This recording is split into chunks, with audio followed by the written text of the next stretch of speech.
There's usually two key challenges that I've seen people struggle with. The first one is nerves, for sure. Nerves, anxiety, and there's a spectrum there. There are folks that have extreme anxiety, people that can't function at all when they're on a stage. I've actually heard people say that, oh, very early on in my career, I told my boss, don't ever make me present. And that's just the way that I've worked through my career.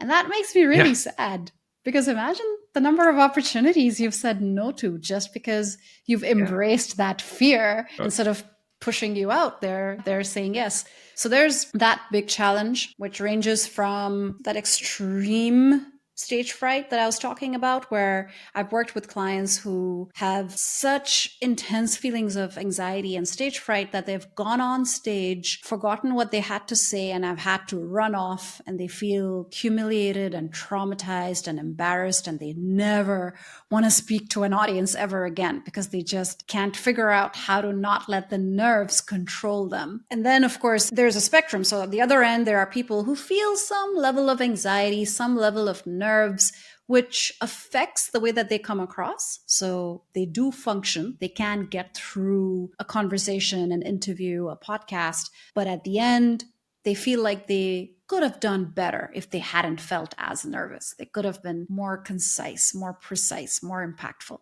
So, nerves, that's one big challenge. The second challenge is okay, let's say you don't feel the nerves. You do feel confident, you're fine. But at the end, when you actually deliver a presentation or go through an interview, you're average, below average, mediocre. You're not really using your voice the best possible way you can. Maybe you ramble and go off on tangents. Maybe you use too much jargon and people get lost and they don't really understand your message. Maybe you don't show up with the best body language, the best energy, so people don't really engage with you or feel like they can relate to you. So that forms a whole second challenge where the idea is to make sure that you become the most impactful speaker, regardless of the platform or the audience.